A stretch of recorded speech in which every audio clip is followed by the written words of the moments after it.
నేను ఈరోజు మీకైతే మంచి రెసిపీ చూపిస్తున్నాను. హెల్దీ అండ్ టేస్టీ ఆనపకాయ దోస.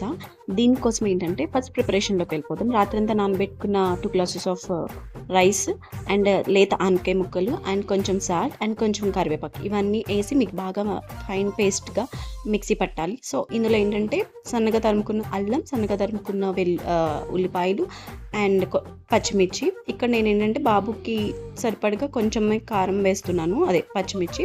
సో, పెనం బాగా వేడెక్కాక ఇది అట్టయితే వేసుకోవాలి దోస.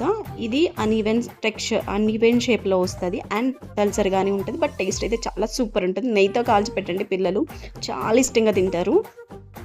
అండ్ మోరోవర్ ఏంటంటే ఇది మా అమ్మమ్మ రెసిపీ అనమాట. నాకు చిన్నప్పుడు మా అమ్మమ్మ వేసి పెట్టేది. సో, నేను మళ్ళీ మా బాబుకి వేస్తున్నాను. చాలా బాగుంటుంది.